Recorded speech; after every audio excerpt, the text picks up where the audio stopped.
자, 그래서 이와 같이 몽골은 고려를 완벽하게 장악하려고 애를 써요. 근데 이때 또 쿠빌라이 칸 때 기분이 되게 좋은 일이 쿠빌라이 칸한테 발생을 하니, 자, 장기간에 걸쳐서 항전했던 고려는 물론이거니와 몽골이 그동안 정복을 못하던 지역이 하나 있었거든요. 그 강 때문에 말이 못 건너가.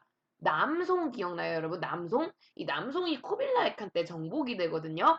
그래서 몽골 입장에서는 되게 기분이 좋은 거야. 그래서 거대한 강을 넘어가는 과정 속에서 나름 약간 수상전, 해전에 대한 자신감이 생겨요. 그래서 미처 그동안은 욕심을 못 냈던 고려보다 더 동쪽에 있던 지역을 점령하고자 나서게 되는데요. 어딜까요, 여러분? 우리나라보다 더 동쪽에 있어요. 일본입니다. 그죠? 자, 그러면서 이 지식이 일본 정벌을 시도하는 몽골의 모습을 확인할 수 있었고요. 자, 원나라에게 간섭을 당하던 우리 고려는 우리보다 더 동쪽에 위치한 일본 정벌을 돕기 위한 기구를 설치하게 됩니다. 이걸 이제 우리는 정동행성이라고 부르게 되는데요. 정동, 그러니까 동쪽을 정벌하기 위한 기구라는 거야. 행성이 몽골에서 관리 기구를 의미하는 단어였거든요. 그래가지고 몽골이 두 차례 정벌을 시도할 때 고려 역시 뭐 배라든가 군사라든가 여러 가지 이제 도움을 주게 되는데 여기서 참 짜증나는 게 남의 나라 전쟁이잖아요. 이거를 도우러 간다는 것 자체가 되게 열받는 일인데 몽골 입장에서는 아무리 자기가 남송을 점령했다고 해도 아직은 해전, 수상전에 있어서는 그들은 전문가가 아니었기 때문에 오히려 강화도에서 오랫동안 항전했던 고려가 해전에서 되게 활약을 잘할 거라고 믿어요. 그래서 엄청난 양의 배와 수군 징발을 요구를 하게 되거든요. 그래서 우리가 무려 두 번이나 정벌을 시도하는데 두 번 다 싸워보지도 못해요. 왜냐면 이때 일본에 엄청난 태풍이 찾아와. 이 태풍 때문에 배가 제대로 정박도 못하고 태풍에 휩쓸려 그대로 수장이 돼버리거든요. 근데 여기서도 고려 기술력이 확인이 되는 게 이때 몽골 군사는 거의 전멸을 해요. 근데 같이 이제 따라갔었던 고려 군사는 절반 이상이 살아 돌아왔다고. 그러니까 그럴수록 이제 몽골은 더 고려한테 일본 정벌을 근데 도움을 요청을 하게 되는 거야. 근데 결국 두 번이나 싸워보지도 못하고 실패를 해가지고는 그 뒤에 이제 포기를 하면서 거의 유일하게 몽골이 정복 시도해서 정복을 못하는 곳이 일본이거든요. 참 운도 좋죠. 참고로 이때 일본은 이 태풍을 신께서 일본을 지켜주려고 보내신 바람이다. 그래서 신풍, 지들 말로는 카미카제라고 불렀어요. 어디서 좀 들어본 편이지 않아요? 카미카제? 나중에 일본이 전쟁할 때 카미카제 특공대라고 해서 자살 특공대 조직을 하거든. 이게 이제 일본을 지켜주는 신풍 같은 특공대다 해서 이름을 이렇게 붙였다고 해요. 뭐 그거는 이제 잡소리니까 좀 넘기고. 어쨌든 그러면서 일본 정벌을 이제 나중에 포기를 해요. 그럼 포기를 했으면 우리나라에 이제 정동행성이란 기구가 필요합니까? 전혀 필요하지 않죠. 하지만 몽골은 이 정동행성을 나중에 우리 맘바뀌어서 언제 일본 정벌할지 몰라. 그러면서 고려에 계속 남겨두게 되고요. 이 정동행성에는 주로 몽골 관리들이 포진되어 있기 때문에 이 몽골 관리들을 이용해서 내정 간섭, 고려의 여러 가지 상황을 감시하고 통제하는 기구로서 사용을 하게 됩니다. 그래서 원래 정동행성의 목적은 정복을 위해서 존재하는 기구인데 이게 자연스럽게 정치에 간섭하는 기구로 바뀌어요. 자, 우리가 지금 마음이 너무 아파요. 결혼도 맘대로 못해. 우리나라 기구나 여러 가지 용어들도 격이 낮아져. 내정 간섭 당하는 기구도 생겨 빡쳐 죽겠는데 우리 영토까지 좀 일부 떼가는 모습을 보여요. 왜냐? 원나라가 아니 그래 니네 고려가 항복한다고 왔으니까 내가 널 믿겠다 믿겠는데 차마 이 지역들만큼은 너무 중요도가 높아서 그냥 고려에게 맡겨줄 수가 없다라는 거야. 40년에서 60년 가까이 저항을 했던 세력이기 때문에 몽골 입장에선 계속 불안하다라는 거지.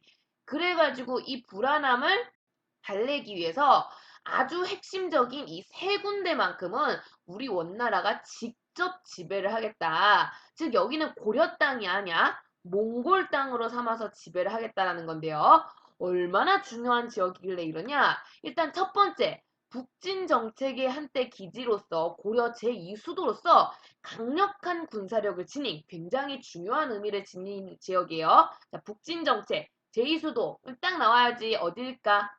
그치. 서경, 평양 지역을 의미해요. 자, 이 지역. 과거 거란, 뭐 북진 정책 이러면서 되게 군사력을 강화시켰던 지역입니다. 이 여러 가지 상징적인 의미가 너무 많은 지역이기 때문에 몽골이 여기는 니네 고려가 다스리게 할 수 없다 이렇게 된 거야. 그래서 몽골이 직접 다스리게 해서 우리 몽골 입장에서 여기가 우리한테는 서쪽인데 걔네한테는 동쪽이에요. 동쪽의 영토를 관리하는 부서 동령부라는 걸 설치해가지고는 자기들 직접 지배를 하는 모습 보이게 되고요. 자, 두 번째. 삼별초의 항쟁이 가장 마지막까지 있었던 지역으로 그래서 몽골에 대한 저항감이 유난히 심한 지역이 있어요. 자, 삼별초. 섬 지역을 돌아다니면서 항쟁을 했었죠. 그 중에서도 가장 라스트, 마지막에 핵심 기지로서 가장 최종 그 보루로서 싸웠던 곳. 제주도입니다. 이 제주도. 섬이라서 가뜩이나 몽골이 관리하기가 힘든 지역인데, 그러니까 몽골 입장에서 거기서 만약에 또 삼별초 항쟁 같은 사건이 생기면 진압하기가 너무 힘들다는 거야.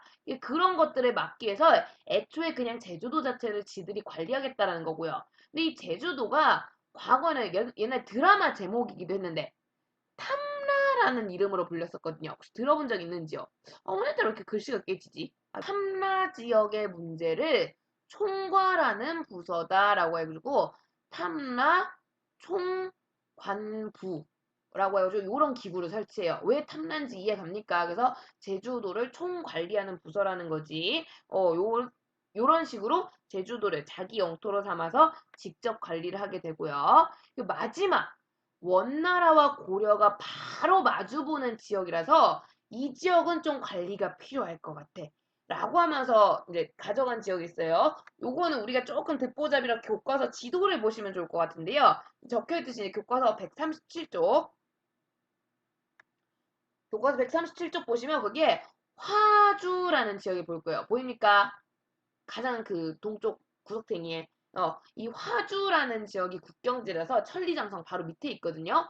요 지역은 좀 우리가 특별 관리를 하겠다라고 하면서 실은 국경지대이기 때문에 군사적으로 여러 가지 중요도가 좀 높은 지역이에요. 그래서 성이 무려 2개나 쌓여져 있던 지역이거든요. 그래서 성이 쌍으로 존재해. 쌍성, 이 2개의 성을 한꺼번에 관리한다. 쌍성 총관부. 이렇게 불리면서 여기도 몽골이 직접 관리를 하게 됩니다. 그래서 무려 3개나 해당하는 그 작은 지역도 아니에요. 굉장히 핵심적이면서 거대한 지역들이 고려 영토가 아닌 몽골의 영토가 되어서 관리가 됐다는 거고요. 요건 고려 입장에서 너무 자존심 스크래치인 거야.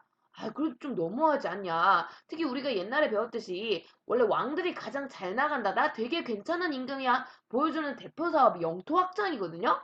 그러니까 영토 확장 그냥 그 자체가 왕이 대단하다라는 의미인데 반대로 그럼 영토를 잃어봐봐. 왕이 정말 못났구나, 찌질하구나의 상징이 돼버리거든. 그러니까 국왕의 입장에서는 이것만큼은 좀 돌려받아야겠다라는 거야. 그러면서 가장 그 초창기였던 충렬왕 시기부터 제발 몽골 우리 땅 좀 돌려다오 엄청난 설득을 하기 시작해요. 근데 앞에서 선생님 설명했지만 이 충렬왕이라는 사람이 원종 아들이잖아. 그러니까 자기 딸을 시집 보낼 정도로 쿠빌라이 칸이 굉장히 아꼈던 임금이거든요. 충렬왕이 그리고 몽골 말을 되게 잘 듣는 편인 임금이었어요. 왜냐면 아직까지 이때는 몽골의 지원이 좀 필요하던 시기이기 때문에 그래가지고 이 충렬왕이 워낙 잘하고 그 자기 딸의 그 남편이잖아. 자기 친딸의 그러니까 결국 이 충렬왕 때 외교적인 설득을 통해서 서경 지역과 제주도는 다시 고려 지역으로 회복을 합니다. 회복을 하는데요. 끝까지 몽골이 포기를 안 하고 안 돌려줬던 지역이 화주야. 그래서 듣보잡인데 오히려 여기가 좀 중요해. 그 지도를 꼭 보셔야 돼요, 여러분. 이 화주 지역이 쌍성총과 뭐 성도 2개인데다가 국경 지역이라 가장 먼저 트러블이 발생할 가능성이 높은 지역이거든. 그러니까 몽골이 절대 여기는 못 돌려준다 이렇게 돼버린 거야. 말로 아무리 설득해도 못 돌려준다고 하니까 결국 우리 방법이 없죠.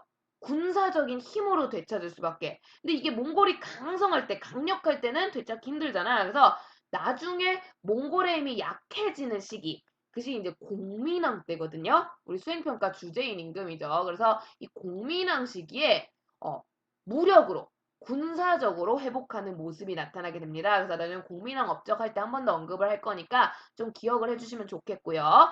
자, 그러면서 결국 이러한 모습 속에서 몽골은 철저하게 고려를 통제하고 간섭하려는 모습을 보여요. 그래서 정복까지는 아니지만 직접 지배까지는 아니지만 상당히 많은 부분에서 고려는 좀 여러 가지 힘든 부분이 많았다는 거고요. 그럼 왜 이렇게 고려를 단단히 옥죄서 통제를 하려고 했느냐? 결국 본질은 이건 거죠. 과거부터 해왔던 고려했던 여러 가지 특산물들 이런 것들이 이제 몽골이 탐이 나는 거야. 그래서 고려에는 여러 가지 자원들을 수탈하기 위함인데요. 곡물을 요구하기 위함이에요. 그래서 과거보다 더 많은 양의 더 다양한 종류로 곡물을 요구하기 시작합니다. 그 대표가 이제 뭐 금 싫어하는 사람 없겠죠? 인삼, 고려의 가장 큰 특산물이에요. 중국이 제일 탐냈던.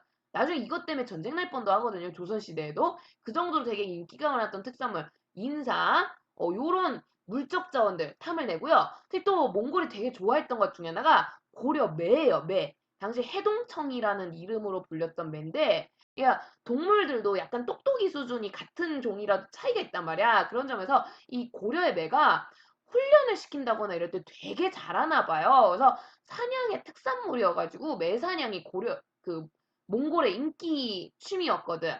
너무 좋아하는 거야. 그래서 이 매 파는 애가 거기서 출세해가지고 권력자가 될 정도로 인기가 많았다고 해요. 그 이 매 같은 것들 수탈하는 모습 보이게 되고요. 뿐만 아니라 인적 자원도 수탈합니다. 그 대표가 환관과 공녀인데요, 여러분. 들어본 적 있습니까? 공녀. 여성인데 몽골이 이제 일부 다처제 국가예요. 첩이라든가 철을 능력만 있으면 여러 명 거느려도 되거든.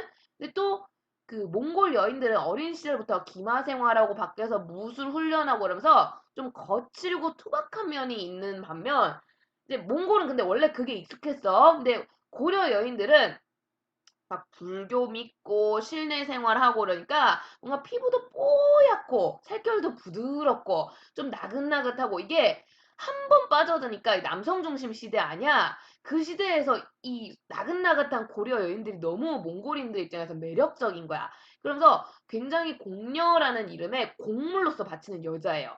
수탈을 엄청 해가요. 그래가지고 근데 이 여자들이 그럼 가면 되게 좋은 생활 하느냐? 이 운이 좋으면 왕실 궁녀로 일하고요. 운 나쁘면 막 기생집 같은 데 팔려가. 그래서 노예만도 못한 생활 하거든요. 심지어 끌려가는 도중에 사망하는 경우도 굉장히 많고요. 그래서 웬만한 사람들이 자기 딸을 공녀로 보내고 싶지 않아. 근데 공녀로 탈출할 수 있는 방법이 딱 하나야. 유부녀여야 돼. 그래서 요 무렵 전후로 해가지고 우리나라 그 결혼 연령대가 훅 낮아져요. 이해되죠? 한 5살, 6살도 일찌감치 그냥 결혼을 시켜버리는 거야. 잘못하면 공녀로 끌려가니까. 이런 모습 보이고요. 그렇다고 남성들은 안 끌려갔냐? 남성도 끌려가요. 환관. 환관 뭔지 알죠, 여러분? 그 궁에서 일하는 남성이라 생식 기능이 없는 고자인 남성들 그게 환관인데 요것도 스타를 해갑니다. 요것 때문에 또 고려 남성들 많이 고통스럽죠. 나는 모르겠지만 남성들은 아는 고통일 것 같아요. 이런 식으로 스타일 많이 당하는데요. 여기에서 이제 운 좋게 딱 한 명 성공적으로 출세한 사람이 하나 있네. 그 공녀로 끌려갔다가 되게 유명한데 그 기황후가 이때 이제 출연을 하거든요. 공녀로 끌려갔던 여자예요. 그래서 여러 가지 재밌는 얘기가 많은데 시간이 쪼까 거시기 하네. 너무 내가 지금 오버를 하고 있는 것 같아요. 그래서 일단은 설명 여기까지 하겠고요. 오늘 조금 양 많았는데 수업 듣느라 고생 많았고 얘들아. 오늘 지금 시간 오버된 거 설민석 영상 때문에 그래요. 내가 설명한 건 지금 거의 30분 맞아. 그러니까 너무 타박하지 마시고요. 자, 수고 많았습니다. 문제 잘 풀어주시고요. 다음 시간에 봐요. 안녕.